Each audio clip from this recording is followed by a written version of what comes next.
2 seconds in, and I'm sure you're probably all aware this is not going to be a normal speed paint. No, it is not. So, it's just, I'm not going to waste time with long introductions. Let me just be straight with you. I decided that I've realized that in my Fuse Day Tuesdays that I put my own gem characters for options, hence why Morganite won last week, and Moonstone, this lovely gem right here, might win next week, which is really interesting. But I realized that while people on my DeviantArt, which is the TheZodiacLord, because I know some of you were wondering about that, I realized some of you were wondering, like, who are these gems? And while my DeviantArt watchers know completely who they are, you guys don't at all on YouTube. So I was thinking, okay, how can I show off these guys to you? And I found this thing online that was like a pose expression kind of thing. I unfortunately don't have a link because I just found it on my phone and I just saved the picture, but anyway. So yeah, I'm basically going to do this in like a 2-3 part series of all my characters, and you guys can just get to know them a little bit. And we're starting off with my Sona here with the best pose I could do, and this is Moonstone, who is my gem Sona, and he's the leader of a rebellion, and along with my brother's Sona, who you're about to meet. Yeah, it's a whole AU that me and my brother came up with. Omega Rega and I came up with a whole gem AU where there was like a second rebellion after Rose's rebellion that, in our sense, are the characters in our AU don't associate with the crystal gems at all, and here we go, drawing my brother's Sona, Moonstone. Or, not Moonstone, my Sona's Moonstone. This is Sunstone. Basically, Sunstone and Moonstone, they worked for White Diamond, and what the whole idea was behind that was that, after Pink Diamond was shattered, the Diamonds decided, like, well, probably should get some guards, shouldn't we?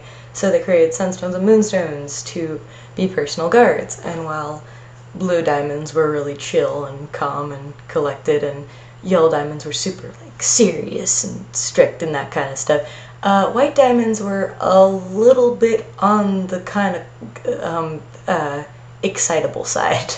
And what the interesting thing with the idea behind Sunstones and Moonstones were that alone they're not very effective, but together they are a force to be reckoned with. But anyway, so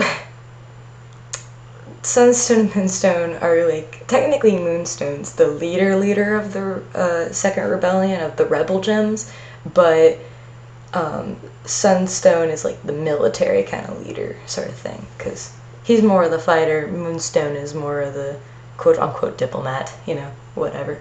Yeah, they're pretty fun. Their fusion is not so fun. Their fusion's not fun at all. Not at all. So, this next one we have here in his most appropriate pose is Quartz. You know, also could be white quartz technically if you want to get all technical, and I'm already drawing him badly because I'm drawing his eyeball on the wrong side, and that's important because his gem is replacing his left eye, but of course I screwed it up and I drew it on the wrong side. But what's interesting about Quartz is that I made him before, way before Skinny Jasper was even a thing, and the idea was that he was a defective Quartz soldier who ended up a lot slimmer and thinner than most Quartz soldiers, and then when Skinny showed up I was like, wow, that works out, hooray. But the thing about him is that he's actually, while he's not as physically strong as most Quartz soldiers, he actually makes up for it in the fact that he's really fast and he's agile, and his hands look a lot better than those, by the way. But yeah, he's kind of like, he's the only serious one of the Rebel Gems. Like, he's the only one who's kind of normal. Everyone else is a whack job. But he also was under White Diamond, more specifically one of the nobles under White Diamond, whom you will actually meet in a minute, and he's Team Mom. That's, simply put, he is Team Mom, hence the little picture I had off to the side that I was getting his color from, because unlike most of my characters, he doesn't have a proper reference. But, you know, he's Team Mom because, well, there's a permafusion on the team who's kind of like, who's pretty, like, momish, I guess. She's pretty mature and stuff. She's more of like a really cool aunt than she is a mom, because Quartz is the one that that just like nags them all the time. It's great. Quartz is pretty great.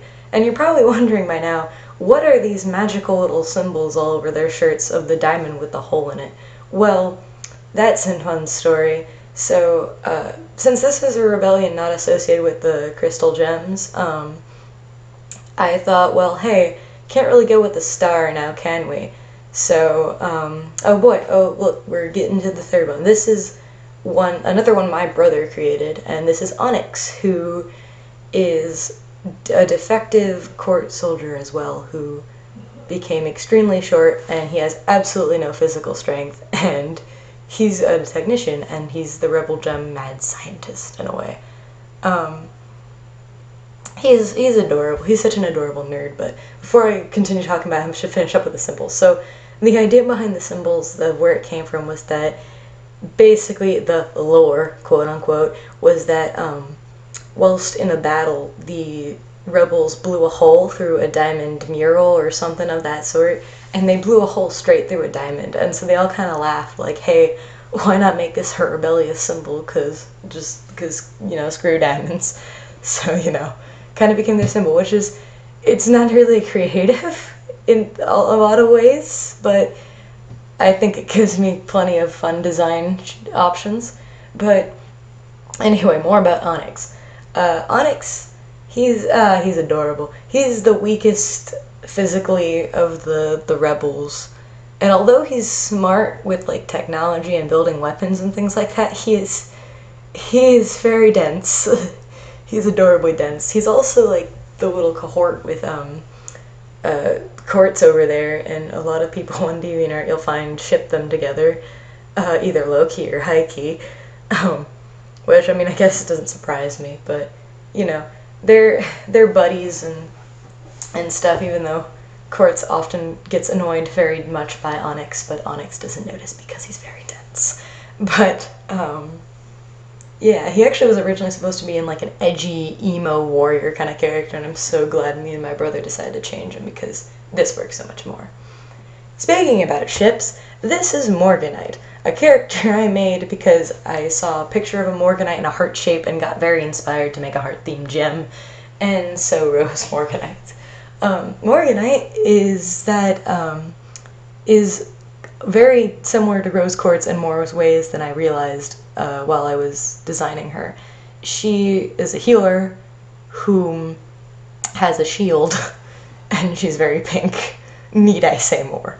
But other than that, though, she's pretty much her own character. And also, you remember that one noble that Quartz was defending? Well, this was her. She was a kind of lower-ish class noble under White Diamond, originally made for Pink Diamond, but that obviously didn't work out too well, so she was kind of taken under White Diamond's wing. So, you know, Quartz was assigned to be her bodyguard, and now there's something you should probably keep in mind. Morgana is a total hopeless romantic, like, falls in love at first sight, kind of. She's a Disney princess all the way, man.